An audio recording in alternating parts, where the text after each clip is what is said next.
Welcome to WandaVision episodes 1 and 2 thoughts. Now, before I say anything else, please note that I will have spoilers in this video for, you know, not only the two episodes, but everything MCU. I realized that, for these first two episodes, and apparently according to Kevin Feige, this entire show you can actually watch without having watched any of the MCU, and you will be able to follow it. If I try to keep MCU spoilers out of these videos, it's going to severely limit what I can talk about, and I'm just not interested in that. So sorry if you don't want MCU spoilers, this is not the video for you. And yeah, I'm gonna have some more disclaimers. If you don't care about these disclaimers, and I won't blame you, you can skip ahead to either episode in the through the time codes in the description box. There we go. Now, yeah, so, from now on, there is to be an episode of I don't know if I'm going to be referring to them as MCU shows, because technically the C stands for cinematic, so, since they're not on the big screen, but on the little screen. Anyway, Marvel Studios shows. There is to be at least one episode of a Marvel Studios show every Friday from now on. I think for the entire year, possibly into next year. I'm not, this week there's two, so I'm only doing this video this week. But from now on, when there's only one episode of the show in that week, then I'll do a video where I talk about that episode and another video where I talk about something else. These days it's almost exclusively movies. And yeah. Now, let's see. And yeah, as usual for shows, once I've watched every single episode, I will do a completely spoiler-free review. And yeah, I'm aware that some people do reviews without having watched all the episodes. I don't. That's just not the kind of thing I'm interested in. Also, I am aware that there have been a bunch of videos talking about the stuff in these first two episodes. I'm going to be watching a lot of those videos, but you know, I probably won't have very much to add to what they say, so guess I could give a couple of shout outs. Nerdist, New Rockstar Cinema Blend, Screen Rant. I tend to enjoy their videos on this kind of thing.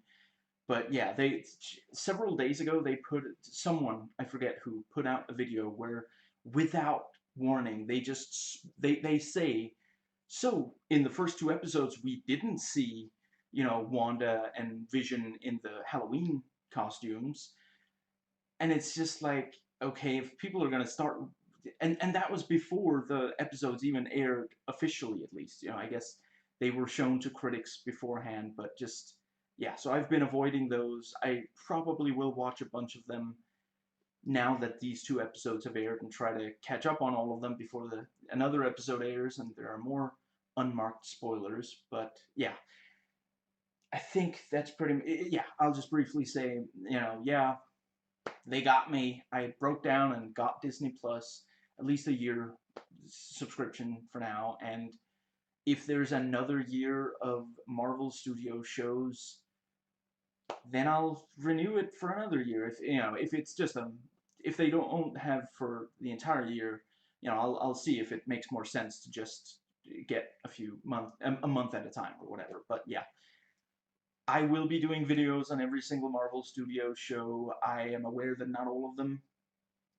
uh, tie. Not all of it will be brought up in MCU movies. I'm not gonna start saying it. It has so many of the a lot of these have several of these have the cast from MCU stuff, and there's not a single Marvel Studio show that I'm not really psyched about. I'm really glad they're doing them as miniseries. I don't think it would be as let's go with useful for this for the MCU itself to do ongoing series. I still haven't watched the Netflix shows. Even I am considering. Get don't hold your breath. Don't get your hopes up. But I am considering because Disney Plus does appear to have all of Agents of Shield, and the show has ended. I don't love getting into a show that I don't know if it's going to end in a year or 5 years, and I don't know if it's going to have a good ending. I don't know if there are going to be entire seasons that are bad. So I tend to wait, but that's that is perhaps another reason I'm glad it's miniseries. But yeah, I think it makes a lot of sense to do miniseries and just briefly cover, a storyline that's too long for a movie, but that it wouldn't really make sense to do an entire TV series based on. So yeah, I think it makes a lot of sense. I love both of these episodes, and I'm really psyched for more of it. So that is it for the disclaimers. So that brings us to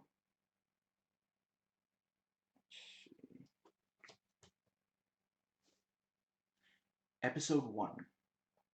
I love the post Endgame studio logo. I love that it goes to black and white, and like, is it mono? It's definitely old, you know, it's sound quality from back then. And, the episode opens as if we just turned on the TV, just that, it does I don't know what it's called, but, like starts at the middle and goes out to cover the entire screen. It's what it looked like when you turned on a TV in the, I don't know, 50s and 60s, back then. Just, yeah. That is the thing, if you go into this and you don't know, I mean, I guess technically they don't, the post Endgame studio logo doesn't spoil Endgame. It does have some pretty. I'm pretty sure the Tony doing the snap was in there, and I mean technically, if you don't know that is, that he dies from that, it's not a spoiler to just see it. I guess hypothetically you could watch that and have no idea what the Infinity Stones even are. So for that, it would, yeah, yeah, if you don't know enough to know what it's spoiling, you aren't being spoiled. Anyway, I love the theme song and the opening credits. I love how Vision accidentally. Do we have a word for it? I'm just gonna go with he walks through the door without opening it and actually drops Wanda, and then opens the door and carries her in, and the big smiles on their face. Like, this really, it has that quality from back then. This I'm probably going to be saying that a lot in these videos, but this bland, inoffensive kind of thing, where the jokes don't really, they're not gonna ruffle anyone's feathers unless you're not in the mainstream and you don't, they're very,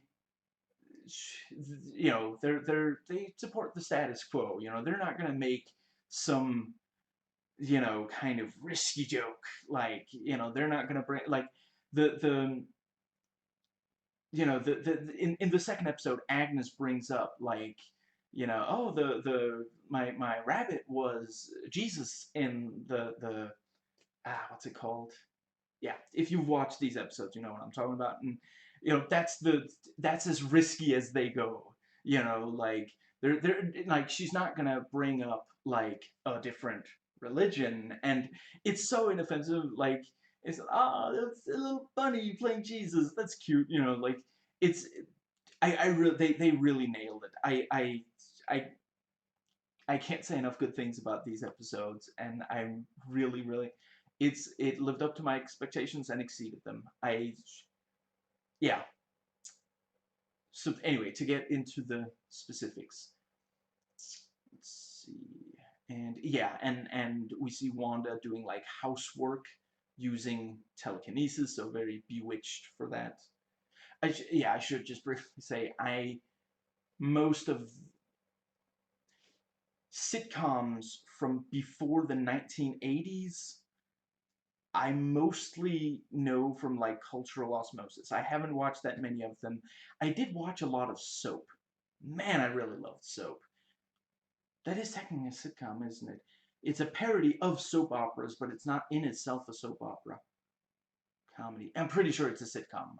They definitely had a laugh track. Really loved that. Really a shame that it didn't last longer. But I watched everything I could of that. Other than that, I haven't really watched sitcoms from before like the 80s, and I will say I tend to prefer the ones that do challenge the, I was, yeah, it's, uh, I don't know, maybe I should not go too much into exactly which ones. Would it just be a distraction? I think that's as much in detail, excuse me, with that I'm going to, that's as many details as I'm going to go into now. There we go. I got there eventually.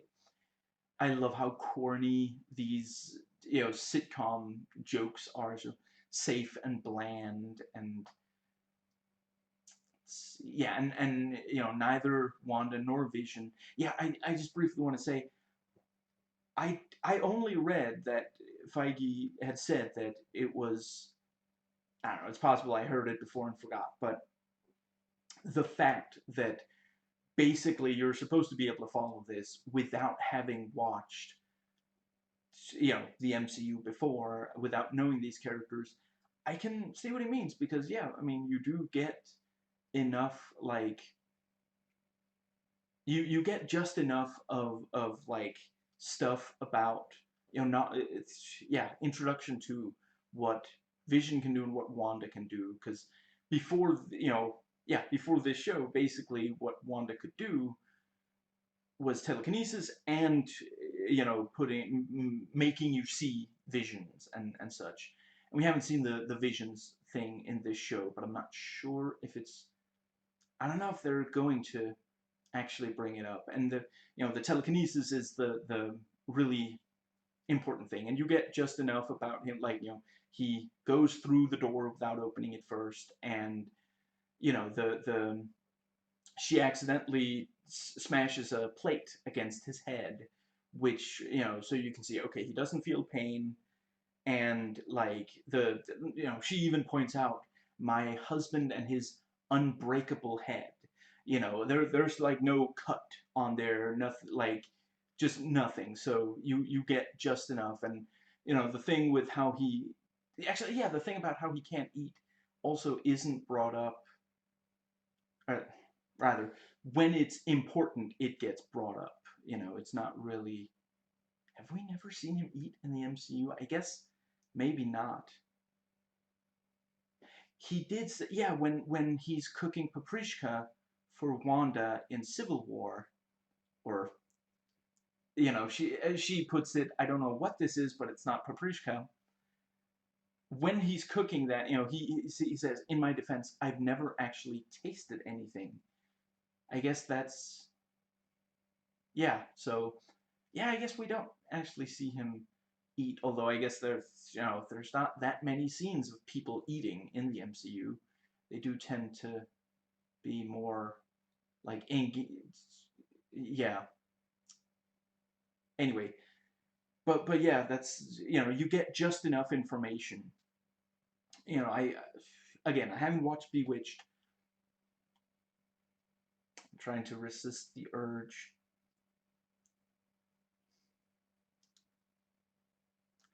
I haven't watched Bewitched, which, as far as I understand, is where the whole telekinesis thing, that, you know they did the telekinesis thing on that, or certainly she had some magical powers, and I think the first episode of that was also like, you pretty quickly got a sense of, okay, she can do magic, and obviously they have to hide that. So basically, it's only you know the two of them that, they have to keep it hidden from most of the characters. So we have that thing going on in this show where both of them have these, you know abilities and attributes that it's important to keep hidden from people. Now, and yeah, neither Wanda nor Vision can admit that they don't know what they're celebrating, and that gets them into trouble because, you know, a little later in the episode, they both have their own idea of what is supposed to be being celebrated, and the yeah, I, you know, I've watched enough sitcoms to know that's a thing. The misunderstanding, you know, miscommunication thing, and the yeah, more stuff that I'll get into as it comes up. When both of them are trying to get the other to say what they're celebrating, I mean, we already knew that these two actors have incredible chemistry together, but it's still really enjoyable to see. Like, they, if I didn't know better, I mean, they're not in real life married, are they? I don't know. I'm not gonna. I'm just saying they really they feel like a married couple. They feel like they were just married. They're still really in love, and just yeah, it's. I like how when you know when Wanda and Agnes meet, Agnes says charmed, which is something you might say about a witch, and it's something you might say when meeting someone. And Agnes comes in and they again talk about the celebrating, you know, and again it comes up that she's not quite sure what it is they're celebrating, and you know, typical sitcom thing to have a running gag, but then it's also this thing of it's not quite real, and maybe they're realizing that there's something wrong.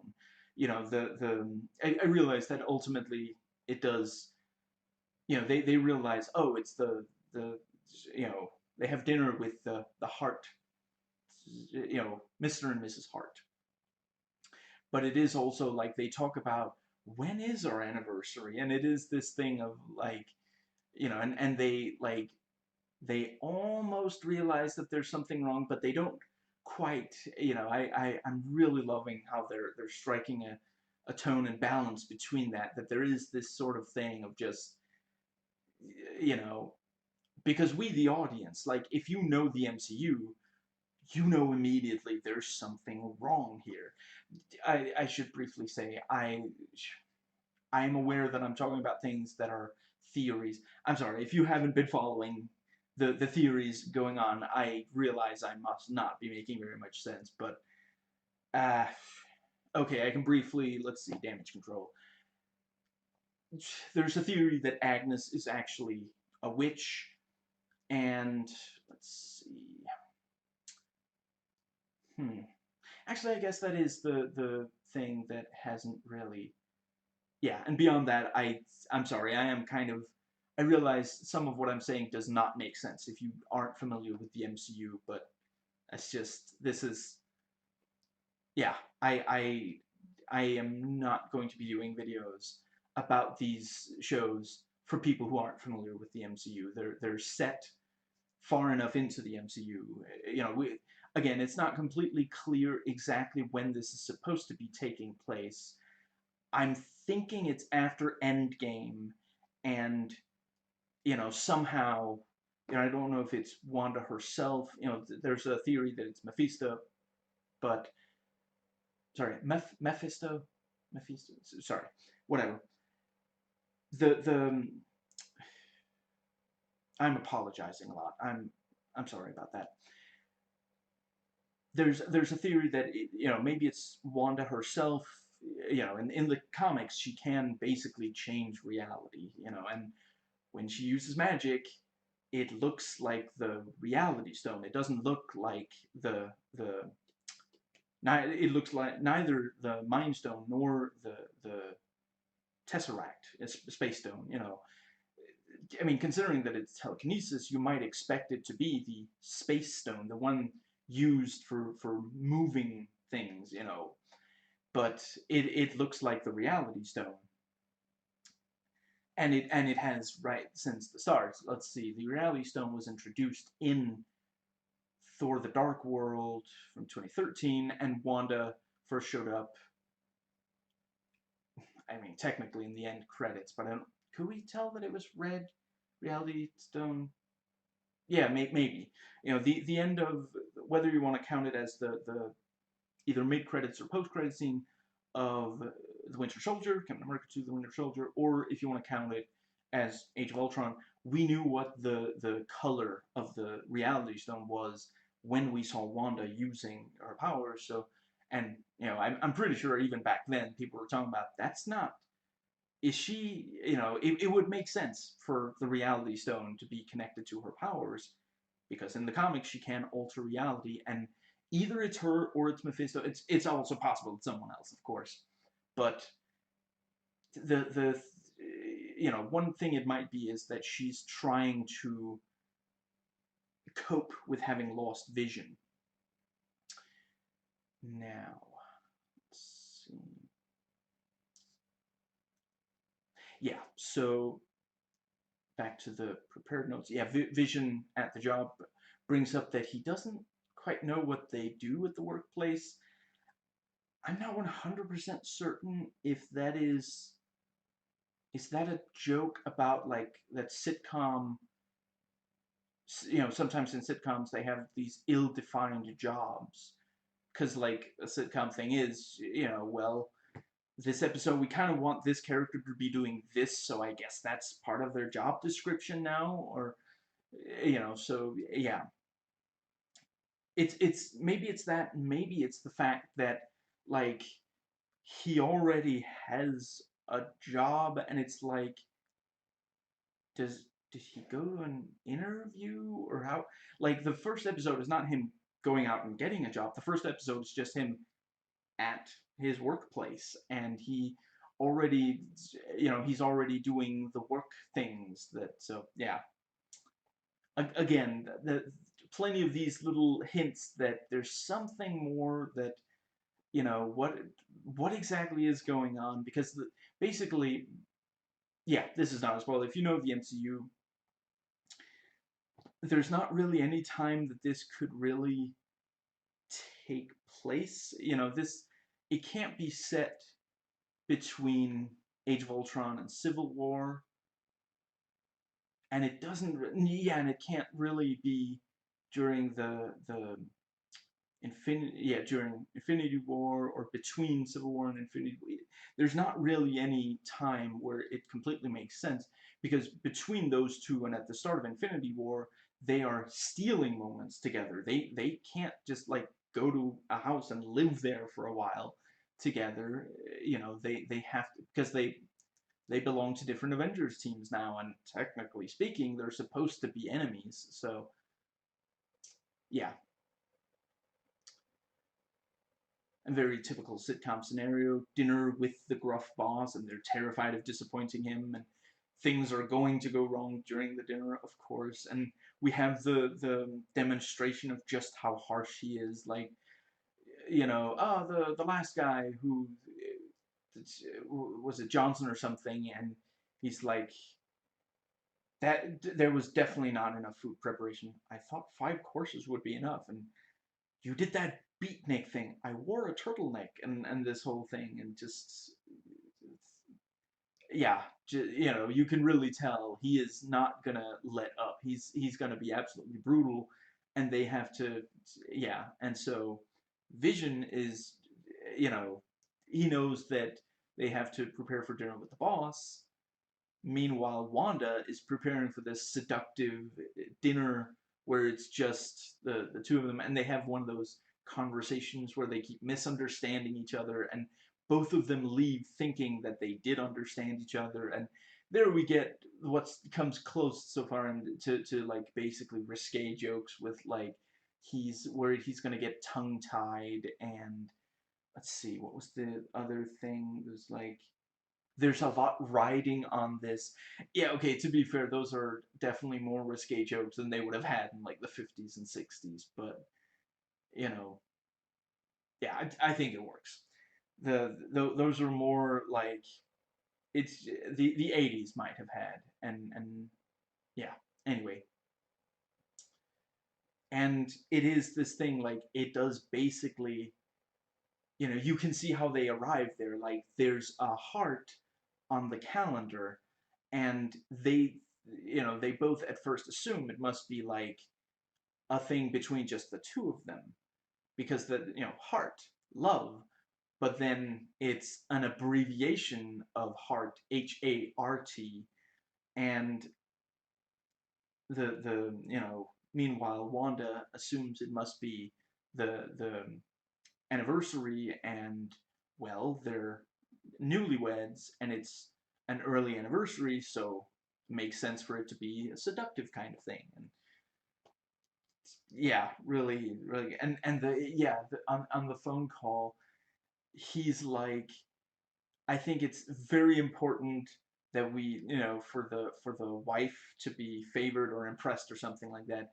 And she's like, well, I think that it's very important to impress the husband. And really, really great little, yeah, like, I have watched sitcoms where that would be basically like they're yeah, because like basically he's trying to communicate to her like strategy, and she thinks he's like referring to them in the third person, and she's like, okay, I guess we can do that. Yeah. Point out that married men live twice as long as single men. That's so romantic. Yeah, I'm pretty sure some of those sitcoms actually did have lines like that. Like, actually, I guess the closest, off the top of my head, the closest thing would maybe be like, there's that bit in again, I haven't watched full episodes of The Honeymooners, I want to say it's called, but I have seen clips, and I think there's one of those where, like, oh wait, is that The Honeymooners? And anyway, I think it might be an old sitcom, and it's one of the sitcoms where it's like, wow, they are really not happy to be married. And was it Lindsay Ellis maybe who pointed out, I guess we're supposed to think, what was it she said? I'm sorry, I'm not sure I can. It was something like that. No, never mind. I simply can't remember. But anyway, one of those shows, there was a line where, like, yeah, like they're arguing, and the woman is trying to yeah, the wife tells the husband, married men live, yeah, live twice as long as single men. And then the husband responds, yeah, but they don't want to, something like that. So that might be a reference to that. And we get an add-ins for a Stork toaster, and it looks like the face of like the way that people thought robots would look in like the 1960s. So yeah, and I mean, I guess technically it could be Howard Stark. I mean, he didn't quite get the flying car to take off, but tish. So maybe he went with somewhat more like conventional stuff to in between weapons. Anyway, and Vision enters the house with the hearts, and immediately we have the misunderstandings. They have to come up with explanations for why they're doing all these strange things and deal with the dinner and such. I really quite like the thing, like she they come in and the lights are dimmed, and I want to, what's his name, Arthur. I'm Yeah, I'm going with Arthur. Yeah, so he's like, did a what's going on with the lights, and I forget which of the, he or Vision bring up, did a fuse blow or something, and so Vision rushes off to deal with that, and Wanda just sees that there's a guy there, so she assumes it's Vision, and she like does the guess who thing, and they have to bring up, oh yeah, it's like a Sokovian greeting, and just, yeah, it was really good. And then they bring it back near the end of the episode with Mrs. Hart like saying goodbye to Wanda by doing the guess who, just, yeah, really, really good. And yeah, now, and Wanda has to physically guide Agnes back out the back door because she keeps trying to intervene with and obviously Wanda can't have the Hearts realize that she needs help with this kind of thing because they have to impress them. And Mrs. Hart almost sees the telekinesis, like she opens the shutters, and Wanda's there. She's got like a dozen objects in midair. Like even if she wanted to try to cover, like she's not gonna be able to just in a second or two put all those back on the table. So Vision has to get her attention back, and does it by breaking out into song awkwardly. And it's the one that, what was it, Yakety Yak, something like that. And it was the one where he at the job they were playing it, and his coworker is playing it and asks, "Is the music bothering you? Do you mean, does it bother me that the lyrics are nonsense, or that it's distracting me from doing work?" And it's just, yeah. And the next time we see Vision, he's trying to do other, like, songs to keep them from going into the kitchen or something like that, keep them from asking about what's going on with dinner. And things start going wrong with the telekinesis. And I have to admit, I really, it's very, like, classic sitcom bland inoffensive joke to have her literally, like, at first she overcooks the the chicken, and then she's like, "Oh, too far." And then she tries to use her magic, her powers to fix it, and she accidentally turns it into like a carton of eggs. Not far enough. It just that's so, like, that's like, oh, that's kind of, because you think that it's, and then it's gonna be, oh, but it's her powers. And then, and it's a joke that's not gonna offend anyone, but it's just, they really nailed that balance. I huge props to them for, yeah. The And that is also, like, that's part of her, reality warping powers. The telekinesis is not enough to de-age a chicken.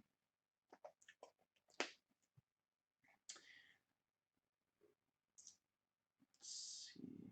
And Wanda messes up the quote about how long married men live. She, like, accidentally says, "Did you know that married men are killing single men at an alarming rate?" That's that's not exactly right, and the kind of the gist of it, little wonky there. And Agnes comes to the front door, and yeah, and she even says, "Well, you didn't respond when I knocked on the back door." And the reason they're not is because Wanda's no longer in the kitchen, and they literally have to slam the door in Agnes's face. And she's like, "Oh, is that the?" And it's just, yeah, that's. And just as the boss is, he's saying that Vision isn't really management material, Wanda gets everything ready, and it's just enough to distract him. And just, yeah, I gotta admit, I don't know if they're gonna stay with it, but so far I'm kind of loving that everyone does just refer to him as Vision. I was, like, in Civil War, and I guess maybe also Infinity War, but she's like referring to him as Viz for like a casual thing.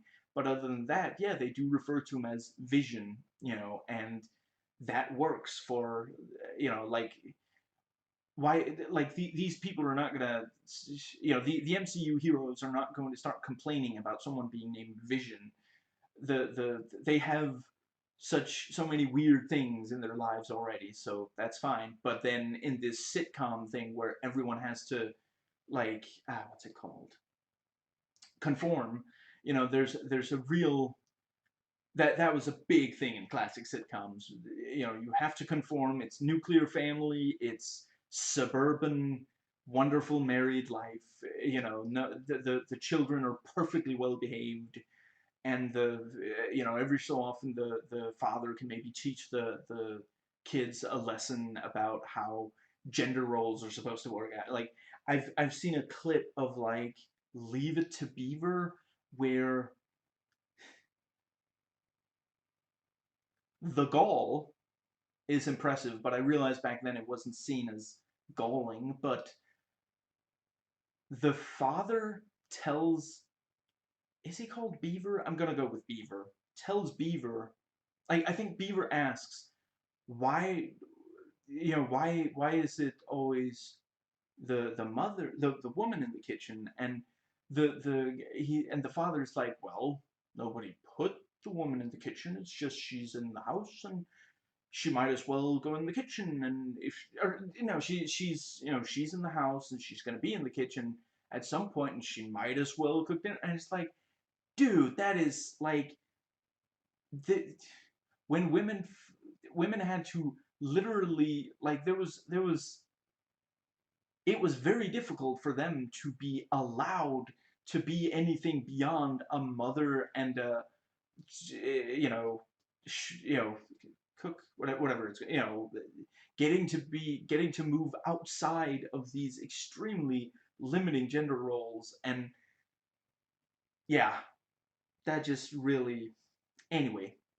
So the conformity, but there is still, there's room for him to be called Vision. And I mean, I guess they are just the Maximoffs because Vision never had a last name.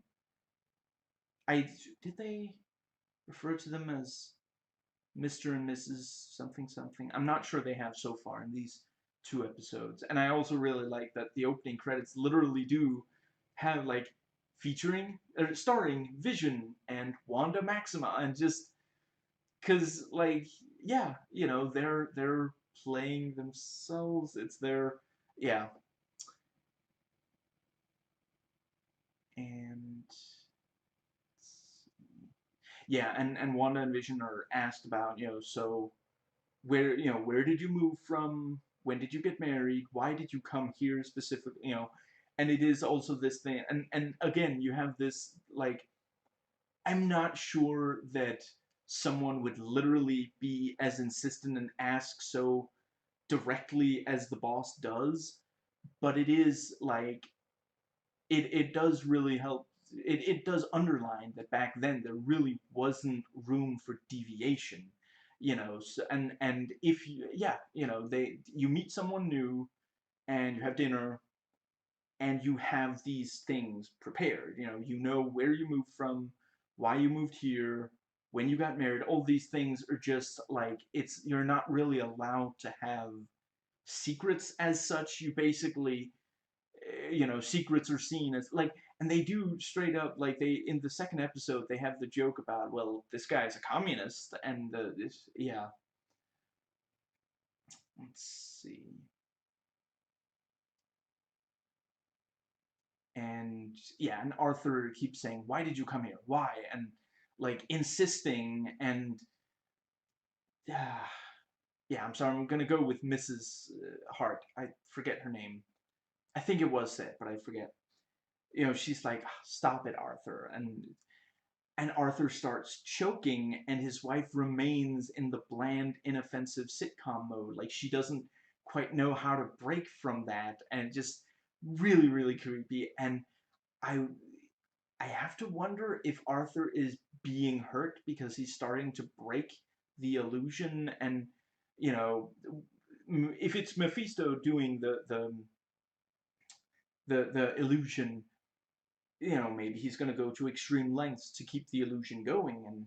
And and it could also, I don't think Wanda would do it intentionally, but she might accidentally, unintentionally do it as just like, that's the response to her anxiety being provoked. And yeah, and Vision saves Arthur, and they do the, you know, he is it phasing through? Is that what it's called? Anyway, yeah, he sticks his hand in through and then pulls out the thing that Arthur was choking on. And we're back in sitcom mode, and they do the thing where they leave and say, what a wonderful evening, even though they've been there for like 5 minutes, which, again, very sitcom. Oh, I really like, yeah, actually, yeah, it's at the start of this first episode that Vision says that he doesn't eat, and it comes right after Wanda lists this all these like big breakfast things. I forget who it was that pointed it out, but it's it's been noticed that in these kinds of, actually, is that even purely a sitcom thing? That might actually just be a milk toast American movie featuring a nuclear family thing. But yeah, like the mother will, there's coffee, orange juice, like waffles and bacon, eggs, all this stuff, and they'll eat two bites and then say, "Bye, mom. I have to go. I'm late." So that's a nice little way of getting that in there. And the lobster ended up on the front door, so she accidentally threw it out the window. I guess it went up and around, and Mrs. Arthur thinks it's a door knocker. And since the episode is coming to a close, everything is neatly resolved as they decide today will be their anniversary, and their song will be Yakety Yak or whatever it's called. And but we don't have rings. We can make them, and they do which I've seen just enough clips at least of Bewitched to know, yeah, they would literally, like, you can tell, like, they they just stopped filming and changed they put on the rings, and then they try to place their hands in the same, but it's not completely, so you can see the jump cut. It's a great little, yeah. And the crowd goes awe at the rings and them saying "I do," and it's a great, like, this sort of, what's it called, like, they're again, like, they're almost confronting the fact that this is there's something off here, like they don't, they stop and go, what what is our song? When did we get married? But they don't quite reach. Did we not? How did how did we get here? Did we, is this whole thing even real? Because they, all the things that don't, like, it's, and I'm sorry, I really love. I've got to stop apologizing. I really love that they legit just start in media, like, the show starts and the show start, like, the first episode of WandaVision, we start streaming it on Disney Plus, and it literally is the show WandaVision playing on this 50s television set. We don't, so we, the audience, we legit don't know how did we get here, because, like I said earlier, this can't have happened at any point in the MCU. So, it wouldn't maybe appear that it happened after Endgame, and this is Wanda trying to cope with having lost Vision, because for all that they managed to bring back, Vision wasn't one of them. And it is this thing of, like, they show, it's like, it's almost as if their lives began when the show started airing, and so they can't remember what came before it, and this is, yeah, I'm really looking forward to more of the reality slowly poking through, and yeah. And the camera zooms out from the monitor showing the show, and someone is watching in some sort of control room, and it comes across as very sinister, and yeah, very, very psyched to find out who it is that's watching. I guess it could be Sword, and they're trying to find, like, a way to break through and communicate with. And then in the second episode, they managed to communicate through the radio, which actually, yeah, like, hypothetically, if they are sitting and waiting for some kind of opening to communicate, and they spot the radio and they immediately get, you know, get on the radio, or yeah, and then and then the real end credits starts, and the end credits run over a stylized sequence, as is common for an MCU production, as yeah, it's common for the movies, and yeah, and the episode actually is around 20 minutes, and then I'm not sure it was quite 10 minutes of just end credits, but it was a lot, and it's like I don't know why I didn't see that coming, because the movies have also gotten to the point where it is basically 10 minutes of end credits at the end. Now, let's see. But yeah, around 20 minutes, that is sitcom. I've well, did they used to be like 22 minutes maybe? And then that would leave room for ad breaks. So they could bring it to a full 30 minutes. And because of that, it fits easily on the time slot. And it brings us to episode 2.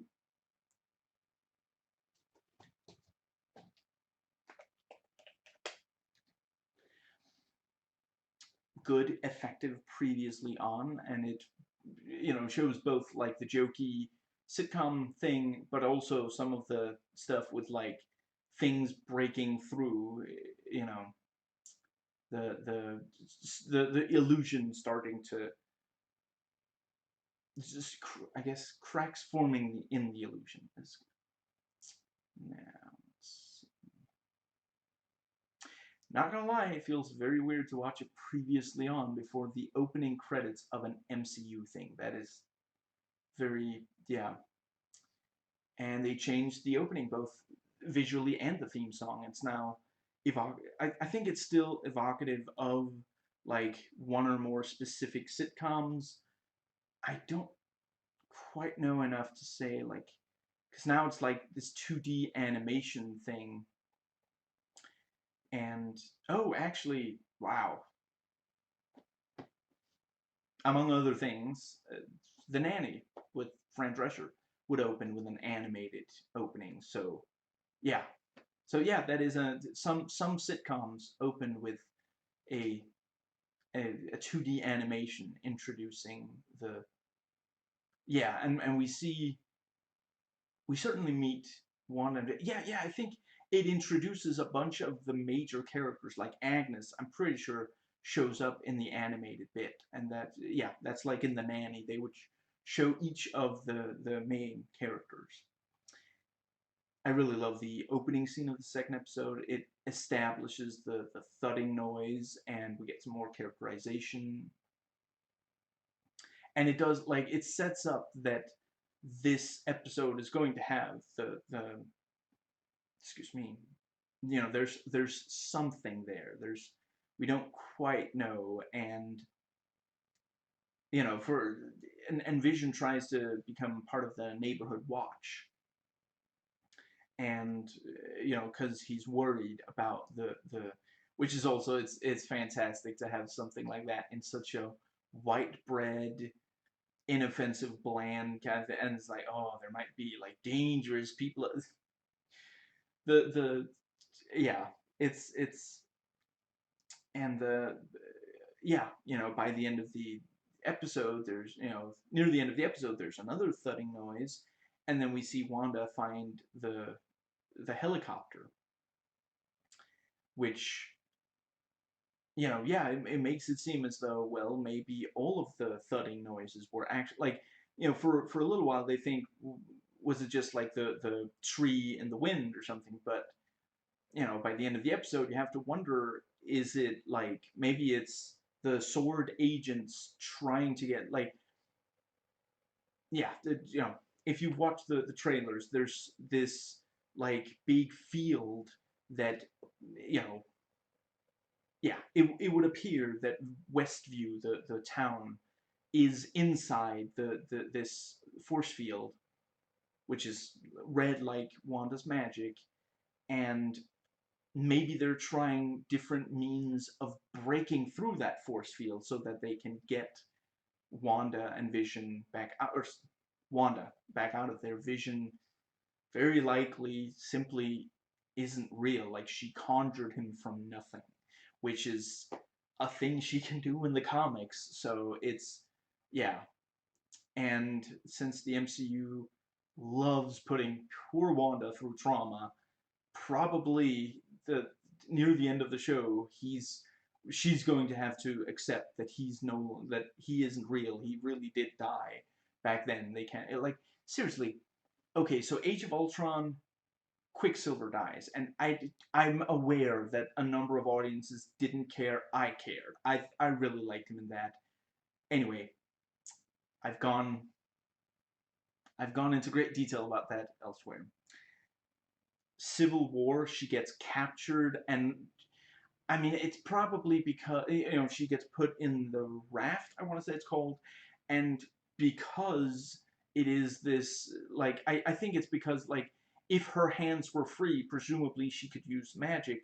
So they, like, I mean, it's practically like a straitjacket they put her in, and she just looks so just like the just emotionally devastated by it, and who wouldn't be?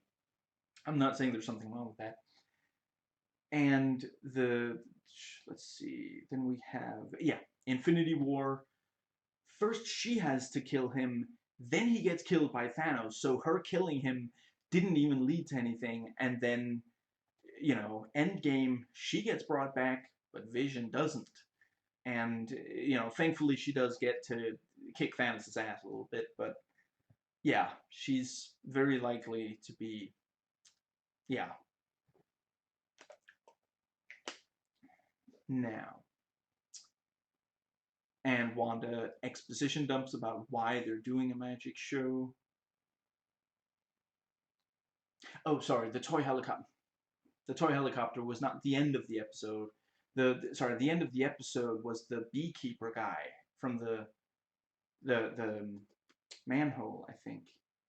Yeah. Anyway, the yeah, and she looks at the toy helicopter.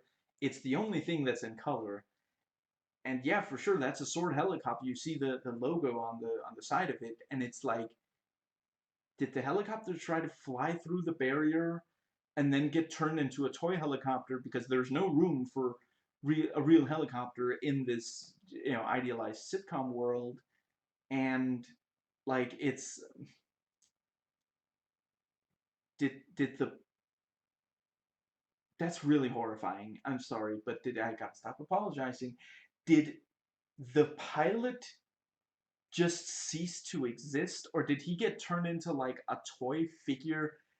Like, is he trapped in a toy figure, screaming, straining to get back out? That's really, really, like, again, it seems like this might have, like, oh, there's a, you wouldn't think it was a big deal finding, like, it's a toy and it's in a bush. Like, okay, so some neighborhood kids, accidentally lost their toy in the, but like, the audience, we know that, yeah, actually, I guess Wanda isn't aware of Sword, is she?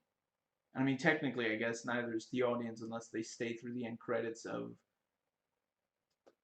Far From Home. Anyway, yeah, and Agnes walks up. It's the star of the show, and at first it sounds like she's meta commenting on how they're in a show, but she actually means the star of the magic show. And Agnes explains that Dottie is the one to impress, so we know, again, we have this, like in the first episode, it's Vision's boss, and now it's Dottie, because of all all the wives in the neighborhood. And that's, again, like, this great little, like, it's a way for these kinds of shows to criticize just a tiny little bit that, wow, it sure is wild how some people have a lot of power and we have to impress them, or it could have really severe consequences for us. But at the same time, it's like, it's not quite, it doesn't really ruffle any feathers, and it's just, yeah. And Wanda awkwardly imitates what she sees Dottie do. She, like, the stirring the glass, and this whole, yeah. I Okay, so real quick, we already knew that they have great chemistry. I'm pretty sure that we've seen Paul Bettany be really funny in other stuff. I'm not sure I knew that Elizabeth Olsen would be this good at like sitcom, because like I know some people think, oh, you just gotta, it's easy. No, there's this kind of like they have to. I think one thing that when you watch sitcoms where it's actors who aren't used to sitcoms, and maybe especially, I really hope this doesn't come across mean. Like I don't mean it. I don't mean to be mean. But when you see children growing up on sitcom, like when they're children, they have a little trouble with it. But as they grow older, a lot of them become more accustomed to the slightly, it's not quite natural, but it's not like way out there either. Not for these like nuclear family sitcoms kind of things. And yeah, like they really nail it. I'm not sure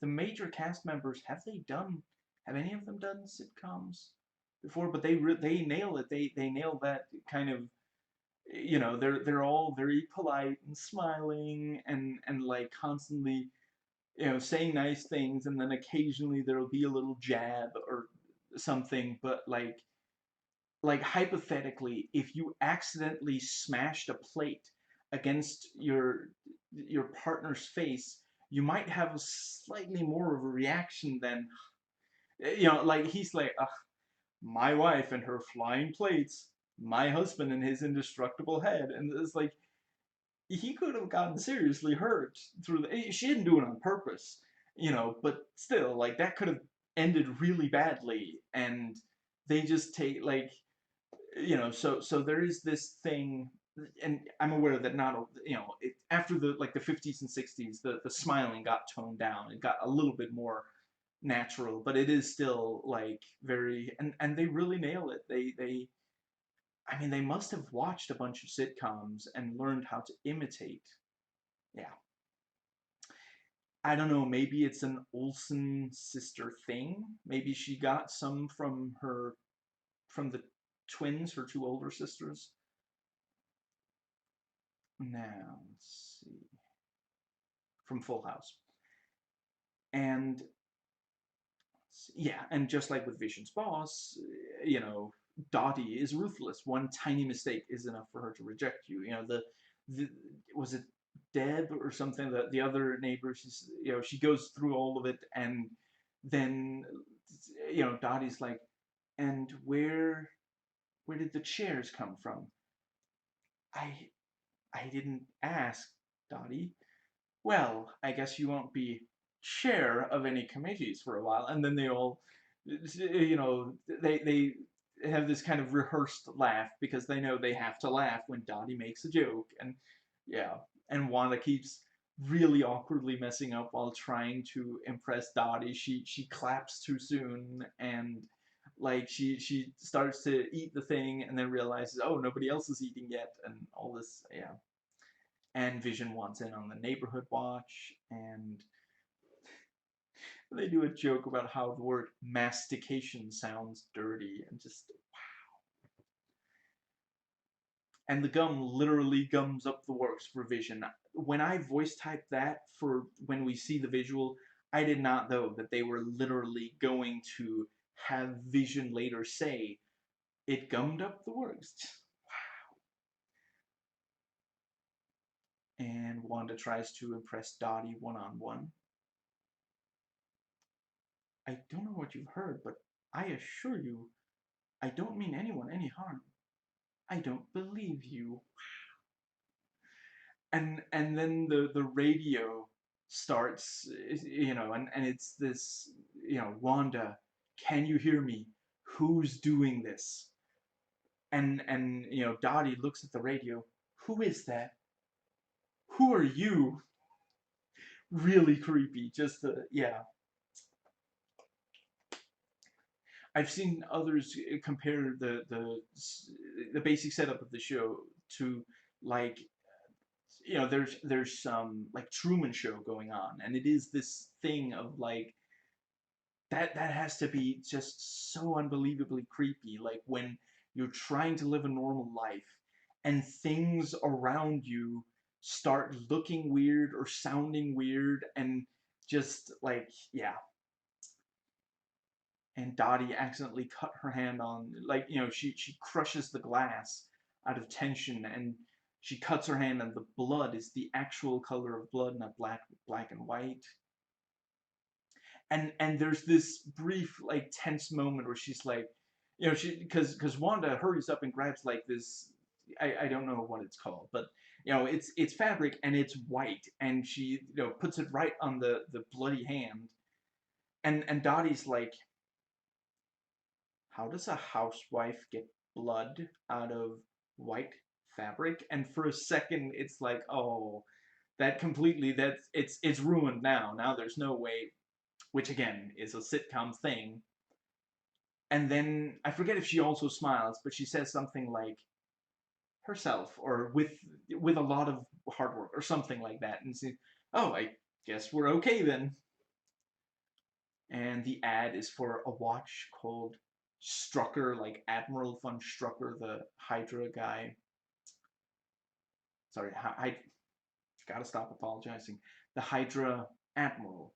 I'm pretty sure he's an admiral. Is there any chance that means that we might see more of him? Because they cast, I'm pretty sure that was the character where they cast Thomas Kretschmann, and that's a really great casting, and we only see him so briefly in Age of Ultron and again the very end of The Winter Soldier, Captain America 2. So yeah, I really hope I would love to see more of him. That would be a really great. But it is a good like, and it is this thing like precise and meticulous, and the he will make time for you, and just yeah. And part of it might be there is a connection between him and Wanda. He was the one who exposed her to the Mind Stone so that she would develop her powers. So, if this is a lot, if this is largely guided by what, like, it's like a sitcom because she watched sitcoms growing up in Sokovia, and yeah, it is a thing in like communist countries and such. They don't have access to a lot of stuff, so it's like really old American TV shows, and yeah, and excuse me. So yeah, she might be in the back of her mind. The all everything we see in the show is maybe from, except for the source stuff that's coming in, but it's maybe from like give me a second, from her, from her subconscious. That's the word. And yeah, that's where you would find stuff like Strucker from Hydra and Stark Technologies. So yeah, because these were, yeah, because the and that was also, it's, I didn't bring that up as part of it, but that was also some trauma. But it was, it was backstory. It wasn't on screen. But yeah, what was it? We wait for, was it 7 days or something for Tony Stark to kill us. So yeah, yeah. And Vision shows up and he's moving weird, so it's like a drunkenness joke or something. I actually did, yeah. It reminds me a little bit of, I saw it because it was featuring James Randi, and I and now I'm wondering, is he still alive? I'm just very briefly gonna check, and I will try not to leave any dead air, but James Randi, and so I was not, huh,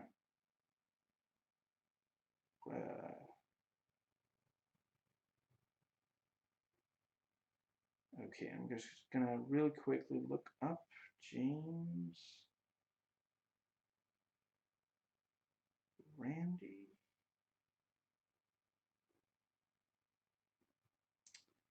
Yeah, he died. R.I.P. Incredibly intelligent guy. I'm not sure if it was him or someone else, but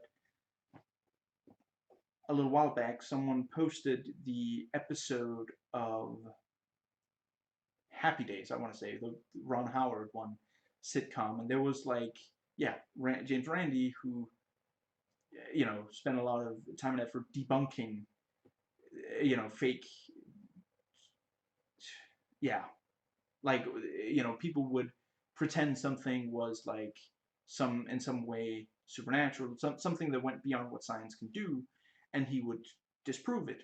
And he did also, I think he did also way back, he did do some like magic tricks, and yeah, he's in the I think there are, yeah, there are some other magicians who have helped debunk claims of real you know magic, or what, something that goes beyond what science has proven. And yeah, there was an episode of Happy Days, and he was supposed to do a magic show, and then they accidentally knock him out, and so they have to do the magic show without him, or something like that. So yeah, again, it's a thing in, and I think in general, doing a magic show, I think that's happened in a lot of sitcoms, because it's the kind of thing that you can easily get a lot of material out of.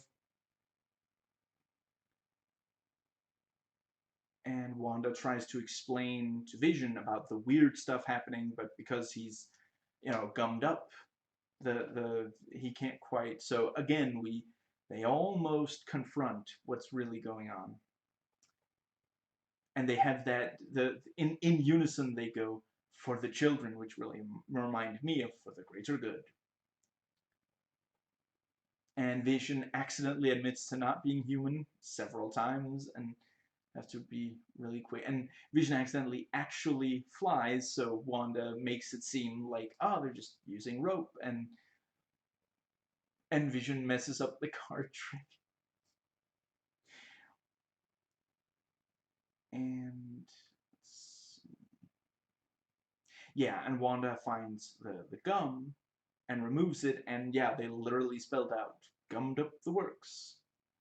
I really love that they're using like this 2D animation. Like, the audience is basically just gonna have to accept it doesn't look real, and again, yeah, that's a thing that I've seen in some sitcoms, that like if they have to show something that they can't, they're just gonna use 2D animation, they can't, like, they're not gonna like do this with practical effects or something. I'm not saying that they should have been able to back when they made the old sitcoms. The fact that on this show they did it with this simple 2D animation is a reference to how it was done very simply back then. And they walk in the door, and now Wanda is very pregnant, like maybe second trimester or something. And again, there's this like, this is, it doesn't just happen, like, nobody just wakes up, that nobody is just suddenly that pregnant, and they just kind of think it's how, how nice, like. And yeah, and we have another thud noise, and someone climbs out of the manhole, and you have like the bees, and he's wearing like a beekeeper thing, and I yeah, and then Wanda says no, and it rewinds to before they left the house, and now there's no thud, and it's instead this sweet romantic ending, and the audience goes, ah. And let's see, yeah, and before I get into the actually, yeah, Vision's head is in color, and then gradually the effect, the visual effect used for the red reality stone power used, gradually goes over the entire house, and all of it is in color. And yeah, and the episode ends. And you know, we've been wondering if no more mutants, or no, more mutants, as the nerdist, I'm sorry, I forget his name. I like him. Dan something, I want to say. You know, but yeah, here we have, you know, she says no, and it just happens. You know, she doesn't want for the fiction to end. She doesn't want reality to reassert itself. And so, you know, and it doesn't look like she knows she's doing it. It looks like a almost sort of reflexive, like kind of thing. And the what's it called? Um, let me think.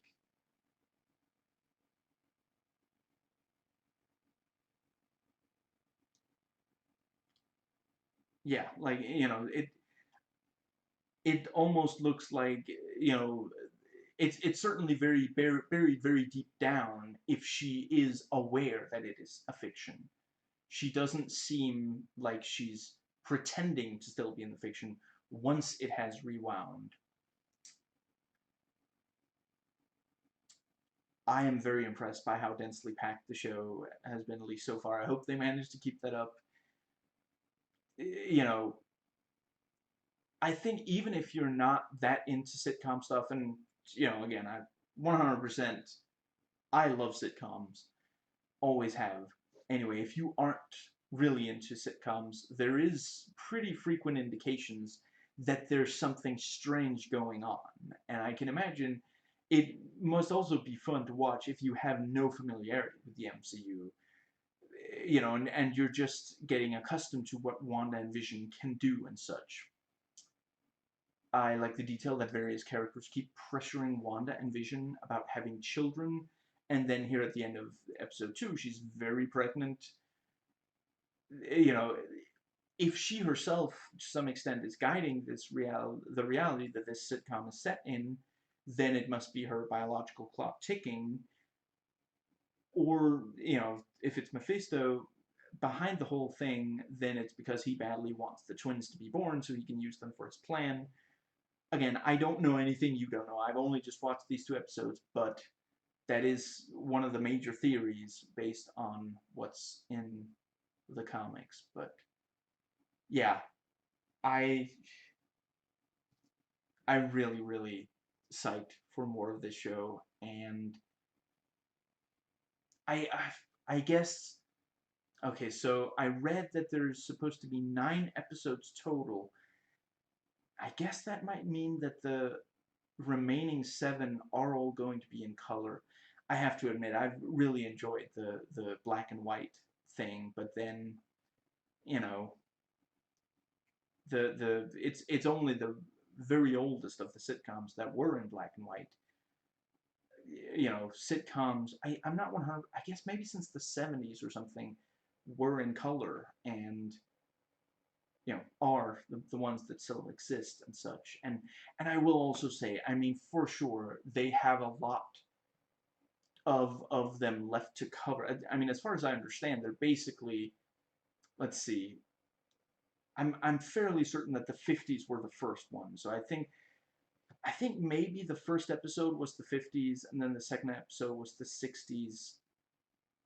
So does that mean that, let's see, if there's 9 episodes total, 70s, 80s, 90s, 2000s, 2010s, it can't quite be an episode per decade, but you know, apparently they are going to go as far as, I have to admit, I have not watched any of the new sitcoms, but I have watched enough clips to know, you know, some of it, you know, based on some of the trailers and such we've seen, apparently, and I think maybe also like inner reviews and such, but yeah, apparently they are going to do like something as, you know, the very recent ones where they talk directly to the camera, like a mockumentary kind of thing, you know, like The Office or something. And yeah, but anyway, I'm really loving how they're working in all these references and tropes and just these. really, yeah, it's I have to admit I had not realized that they were going to.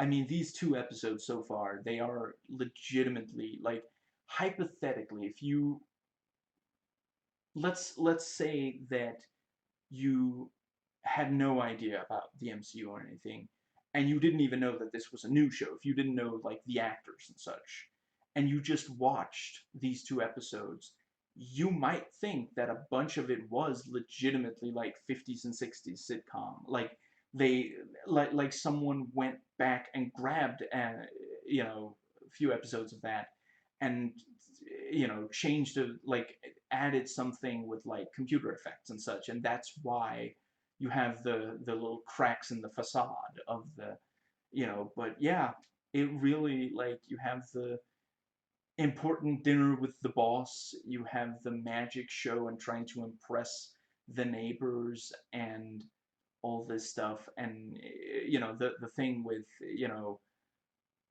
one of the reasons why Wanda has to impress Dottie is that the, what did she say? Like, placement in the school or something. And Wanda's like, I mean, we're not even pregnant. We just moved here. I don't know, and Agnes basically treats it like a foregone conclusion that of course they're gonna have kids. Don't be ridiculous, and yeah, the I'm really loving the cast so far. I don't think I've seen Catherine Hahn in anything else, but apparently she is an actual comedian. She plays Agnes, and she's really good. Like, the exaggerated smile and the voice, like when she says this is gonna be a gas, like, just she nails it. It is exactly right, and she is great as the nosy neighbor who constantly is getting involved and is directing, like, she's, which is also, one theory is that she is the witch from the comics, Agatha Harkness, and if that is the case, there's some chance that she's having some influence on what's happening in this, you know, in the reality that this takes place in. Now, let's see.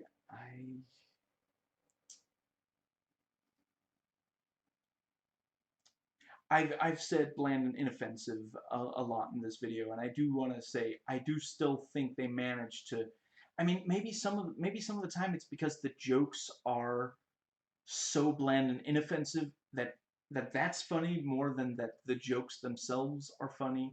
Yeah, that's probably at least partially it. We're laughing because it is like, that's that's so true. That's what these sitcoms were like, that the jokes are this kind of, yeah. Now, let's see. I did not expect to see, yeah, I mean, this is not a spoiler. If you've seen, like, the cast list, that is, you know, Tatiana. I'm sorry, I forget her full name. I'm not always great with names, but I am good at apologizing. The But she appears, she helps out with the magic show.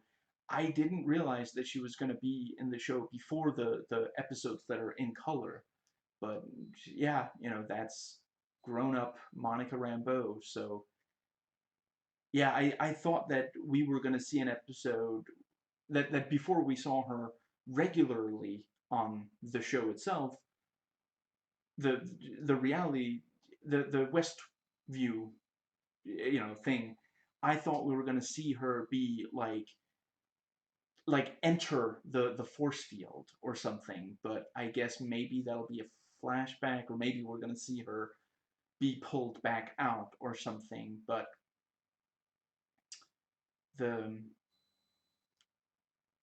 but I'm almost certain that was that actress in the, yeah.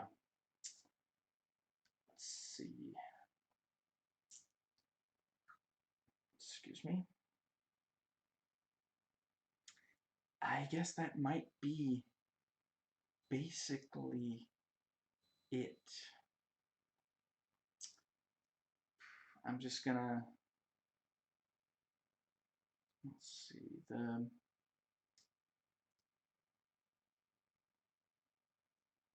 I,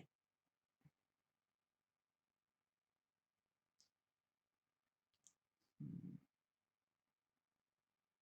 Yeah, thinking about it, the end of the second episode, we see that Wanda is able to rewind the show the so that they don't see the beekeeper guy.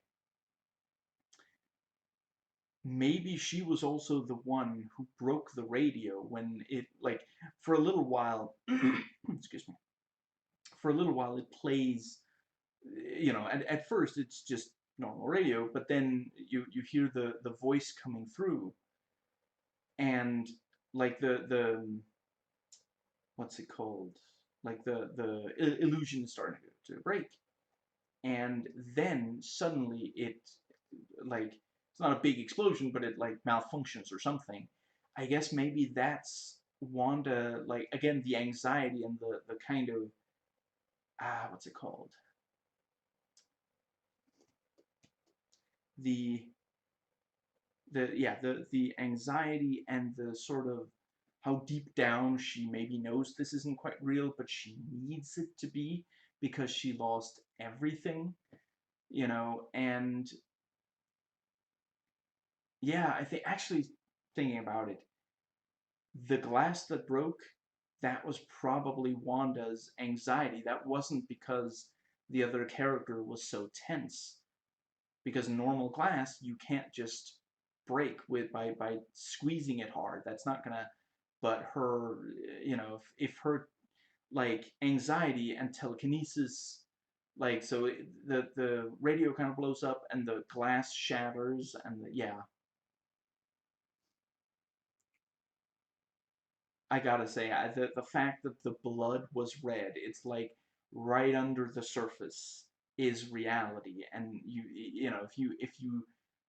if a little hole in the surface form, if a little hole in the surface forms, you can see reality under the. Actually, come to think of it, maybe part of the reason that she hurries up and hands her the white tissue is to cover up the crack in her, you know, this other reality that right underneath was the real reality, and she can't handle it, so she covers it up, kind of thing. And it works because Dottie accepts it and goes back into polite, smiling sitcom mode.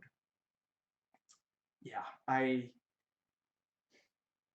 I'm really, really psyched for more of the show, and man, is it going to be difficult to wait a week between each episode, but I've done it before, I can do it again, and I am really, really glad that they're doing this with that the MCU is not only these movies, because I'm sorry, but there are some, gotta stop apologizing, there are some incredible, incredible storylines in the comics that you can't do justice to with movies, where you have to set up, each MCU movie has its own plot. There's also some overarching plot, but there isn't a single MCU movie, so far at least, where there isn't a contained story within that one movie. And yeah, like, I'm really glad that the that we're getting this story in this format. It's really, I'm glad that TV is no longer like just a stepping stone to get into movies. That, like, you can do shows today where, like, the actors are incredible and the material is really, really sharp. Like, it's not the dumping ground anymore. And I don't get me wrong. If it was still like, if T let's see, when what, I guess in the 90s, I think TV was still considered kind of a small thing. I'm not 100% certain what was the first show. maybe Lost, or certainly Breaking Bad is one of the shows that go beyond, and obviously Game of Thrones and such, but yeah, if TV was still seen as a minor thing, then we wouldn't be getting stories like this. The I mean, they did have some actual TV show, or I guess Netflix shows. I'm not sure they had actual TV shows, but as far as I've seen trailers, and like I've heard people talk about Netflix shows. I'm not criticizing them. I'm just saying, as far as I understand, those shows are somewhat closer to this sort of 24 episode season. Let's see how many seasons we can keep it going, which doesn't have to be a bad thing. Some shows really excel at that kind of thing, but I'm really glad that Kevin Feige now has this, the miniseries Disney Plus format at his disposal. And it's just, you can really tell when he talks about these shows, he loves this. Like, years ago, I heard him describe himself as both a major film nerd and a major comics nerd. So he's, for many, many years now, like he worked on like X-Men 1, he didn't have that much influence back then, but he was there, and he did do some really, like, he's who we have to thank for Oh My Stars and Garters being in The Last Stand. He was very adamant about that getting in there, and I could see, okay, maybe it was a little shoehorned in there, but it's there, and that's yeah, as a comics fan, that was really awesome to see. So yeah, him now he's getting to do all these stories, and he's getting to do stories that you you know you couldn't have done if not for this format. And I suppose I should, yeah. So let me just one more time go over if there's anything left at all. I was a little surprised. I I didn't think that I would see black people on the show before. I'm glad I did, but I thought that they would only show up once the episodes that were in color would, because sitcoms were for very many years exclusively white. And yeah, I'm really glad that that's like how, like, Stranger Things, that also has more diversity than, the kind of thing that it's evoking the nostalgia of. So yeah, I'm really glad. And they're some of the best. Like the black guy is really, really funny. And I'm sorry, I don't remember his name, but he's really funny, and so was Monica Rambeau as the, yeah.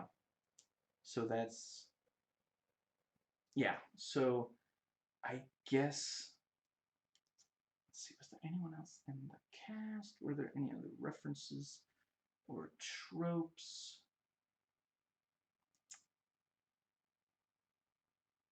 I think that might be absolutely everything.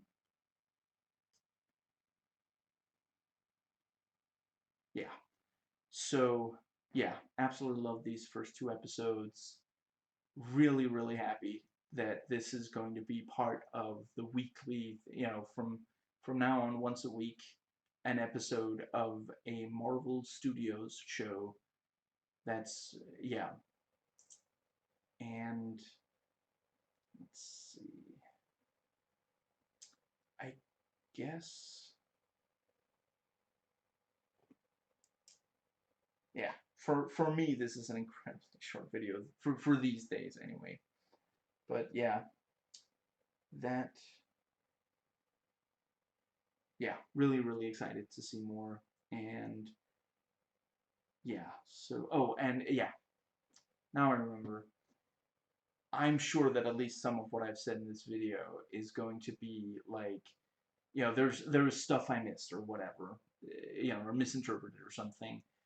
And you know, again, the it's going to, you know, I'm going to go watch all these YouTube videos where, you know, people who have read comics for much longer than I, and you know, I mean, I haven't read the Wanda. Let's see, were they? I'm not 100% sure if they were called Wanda and the Vision and Wanda, or if some of them were, or if it was some of both, whatever. But I have not read that comic storyline. I've only heard it summarized by people who have read it, so I can imagine there's stuff in these two episodes that, yeah, and yeah, I, excuse me, actually, yeah, that was another thing. Yeah, excuse me, the episodes, you know, the weekly episode, as far as I could tell, it's at least the plan. The Marvel Studios shows it's always going to be a Friday that the new episode comes out, and you know, then the various YouTube channels who do Easter egg videos on these, you know, they're gonna do a bunch of videos, and so, you know, basically, I I'm really not a big fan of, when I do a video review, if I've already watched the thing before, then I can watch stuff that might spoil. But I don't want to watch spoiler stuff before watching the thing I'm going to do a video on, and I don't really like doing it right after I've watched the thing itself, and then when I press record, at least not if there's very much, and there is a lot. There are, I would guess there's at least an hour's worth of videos, and yeah, and like I said, I don't really mind that some of what I'm saying, you know, that I probably missed some stuff, or there's stuff that's supposed to mean one thing and I thought it meant another thing. You know, this is the choice I've made, and I really don't see me, you know, diverting from it. So yeah, if that's something that's gonna bother you in these videos, you know, yeah, I've, you know, if that would really bother you, I don't blame you for not watching, but I really don't see myself changing. I really prefer to start recording as soon as I'm done watching the thing, so it's really, really fresh in my mind. So, yeah. And yeah, that was absolutely everything. So, I hope you enjoyed watching, as I enjoyed watching and recording, and I will catch you next time.